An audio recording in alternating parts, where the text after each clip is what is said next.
rancangan undang-undang yang awalnya bernama penghapusan kekerasan seksual. Setelah kami melakukan banyak RDPU, mendapat masukan dari publik, maka kemudian yang dibutuhkan itu sebenarnya adalah tindak pidana atau legal standing bagi aparat penegak hukum dan bagi si korban sendiri. Nah, maka kemudian kami melakukan perubahan terhadap judul yang tentu memiliki konsekuensi logis terhadap konstruksi hukumnya, menjadi rancangan undang-undang tindak pidana kekerasan seksual. Jadi ini sudah cukup jauh ya di badan legislasi sebagai penyusun draft rancangan undang-undang tindak pidana kekerasan seksual ini, dan sejauh ini ya tinggal finishing saja sampai pada proses pengambilan keputusan. Ya, ini sudah cukup, boleh dibilang tinggal finishing, karena kita sudah mendapatkan input perspektif ya dari hampir kurang lebih lah 100 stakeholder yang memberikan pandangan, masukan, bahkan data-data dan fakta-fakta sosial yang terjadi. Jadi Balik memang secara agenda itu menjadwalkan 25 November sebagai waktu yang ditetapkan untuk melakukan pleno pengambilan keputusan di badan legislasi.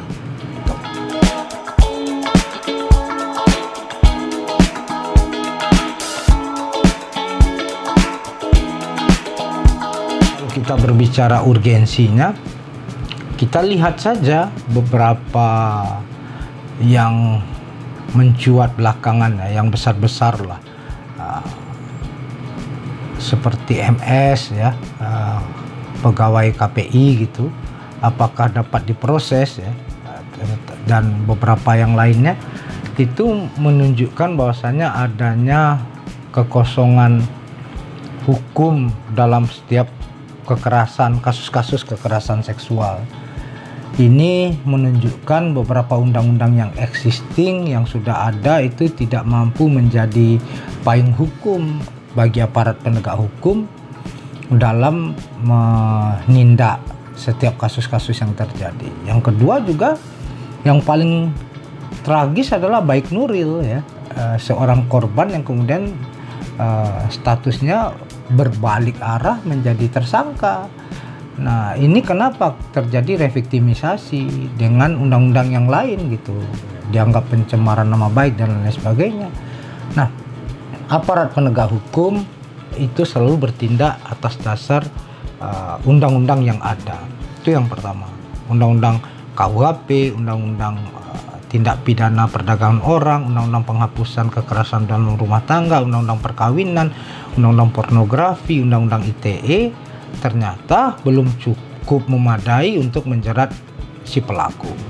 Yang kedua, sebenarnya kalau toh kita melihat sejauh ini, seberat apapun si pelaku itu dihukum, tidak memulihkan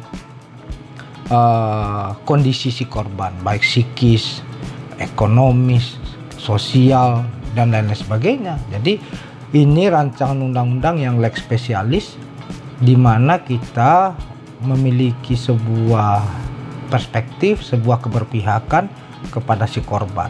Jadi urgensinya adalah bagaimana korban mendapatkan pelindungan yang benar-benar secara komprehensif lah, tidak terjadi lagi reviktimisasi. Kalau kita belajar dari kasus Unri terakhir gitu ya, itu kan untung sudah ada Permendikbud ya, jadi ada sedikit alas hukum, tapi kan itu hanya lokalistik ya, hanya parsial saja. Kita membutuhkan hukum itu kan tidak mengenal tidak mengenal ruang, waktu gitu. Undang-undang itu dia harus mampu melindungi semua warga negara Indonesia. Terkhusus undang-undang ini hadir untuk memuliakan martabat kaum perempuan, melindungi harkat perempuan, anak-anak, dan kaum disabilitas. Itu yang kelompok paling rentan untuk kemudian kita lindungi dengan kehadiran rancangan undang-undang tindak pidana kekerasan seksual.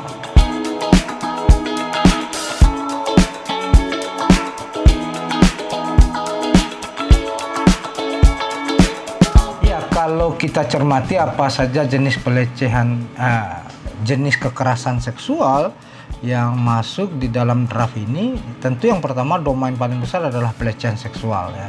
Kita lihat sejauh ini fisik dan non fisik, verbal dan non verbal ini menjadi concern kita, bagaimana ini bisa memiliki payung hukum. Yang kedua adalah pemaksaan hubungan seksual, yang ketiga adalah eksploitasi seksual, yang keempat adalah pemaksaan kontrasepsi, dan yang terakhir adalah kekerasan seksual di dunia digital. Kita tahu sekarang kita hidup di era digital dan kekerasan seksual di dunia digital itu menjadi sebuah keniscayaan, maka kemudian kita juga mengatur hal-hal seperti ini.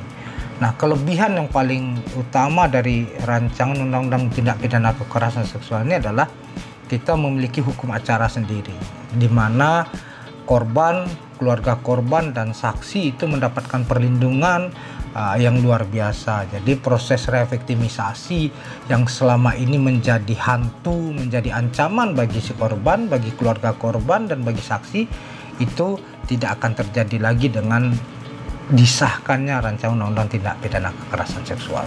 Ya, tentu Balik akan berusaha semaksimal mungkin.